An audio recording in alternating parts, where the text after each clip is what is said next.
I demand that all these beautiful submissions would have been made a lot of meaning if we had the Peace and Security Council representative here, if we would have had the head of the Department of Peace and Security at AUC, so that like we talk at home, when we talk, the ministers are there to respond. Unfortunately, it looks like we are talking to ourselves, yet there are organizations in the AUC that must be accounting.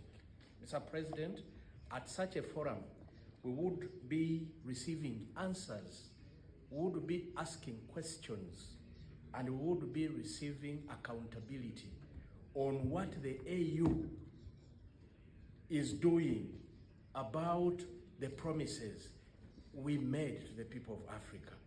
Mr. President, there was silencing of the gun. It was a big promise. We want AU to come here, account to the people of Africa what happened to the promise that AU is working on silencing the guns. We want them to come here and account for every war that is going on in Africa. What is the problem? What are they doing about it? Which efforts have been put up, Mr. President? Mr. President, we should also appreciate that absence of war does not mean peace. And this is an old adage that we are experiencing situations in countries where you expected no war, there is no war, but tomorrow a country like Tanzania erupts into something different. Madagascar erupts into something else. We need African Union to come and speak to the members of this house and tell us. One colleague here, Honorable Muhammad Bangura, talked about the early warning signs. What is AU doing? There are early warning signs that shows that this country A might boil into a big conflict. And these early warning signs are known, we know them, and we really need to come up and say, what is the state of human rights abuse? Mr. President, we are coming from countries where human rights are abused every day. People in the opposition, people with different opinions about governance are treated as criminals on the continent. We need AU to tell us what are they doing about it, what are they talking about it, what we should do about it, what can we tell them as the solutions, so that we create a synergy that probably can yield into something to the people of Africa. Mr. President, every day we are witnessing a sham election on the continent. Can't this be avoided? Can we really continue to be here when every other day the people of Africa are erupting because of a sham election and elections are still going on? What are we doing about it? I need to hear from those responsible for managing the continent of Africa to see what is there to be done. Mr. President, there is silencing of dissent across the continent. Everywhere you go, it's as if the governments in Africa were told that the job you're supposed to do is not to build a country, that your job is to keep yourself in power. So every leader is working on ensuring that they are silencing the dissent. That is very unfortunate. And we really need to be honest as we talk about these matters. Mr. President, there is a talk about the Gen Zs of the continent, but the young people on this continent, they have nowhere to appeal to. They are jobless. There are no jobs for them. The governments are embedded in stealing the little finances. There is a lot of corruption on the continent. These are the signs that build and boils into what is going on. The Gen Zs coming up to say enough is enough. Mr. President, across the continent, governments are using state institutions that would have protected the people against the people. The armies are used, Mr. President, against the people, yet the army is supposed to protect the people of that nation. We must be honest to ourselves and we must talk about this.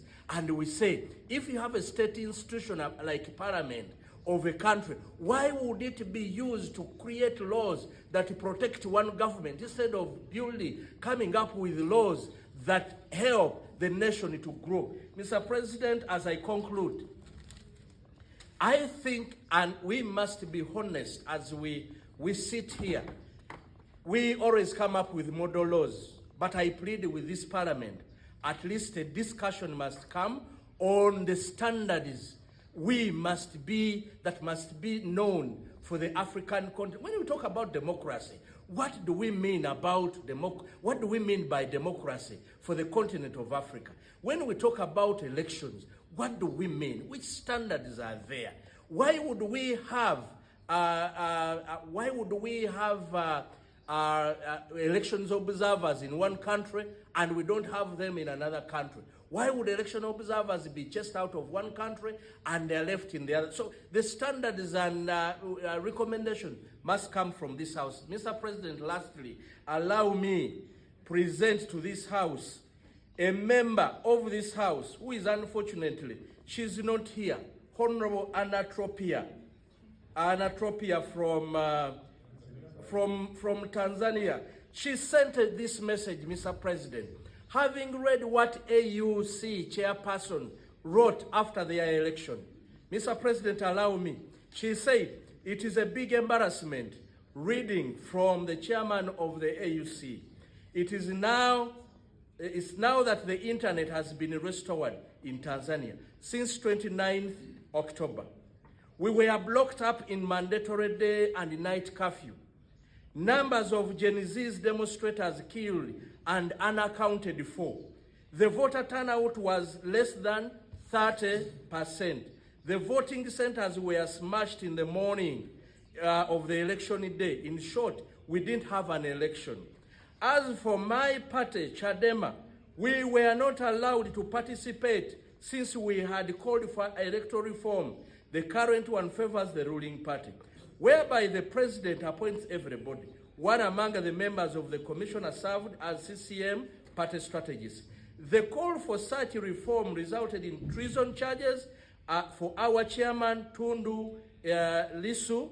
Therefore, personally, I didn't run for parliamentary seat because of the same reasons. I take this opportunity to thank you all for the opportunity of working together for the people of the continent. However, Tanzanians and the continent needs your voice in telling the truth. Democracy in turmoil, power by the bar of the gun, impunity, abduction, silencing dissent for decorative peace. Africa needs you now, perhaps with more than any other time. The dictators have now resorted into criminalizing politics, jailing us for unbearable offenses, which are not convinced results into death penalty. I thank each and everyone who tried to reach out to me during the trying moments in Tanzania.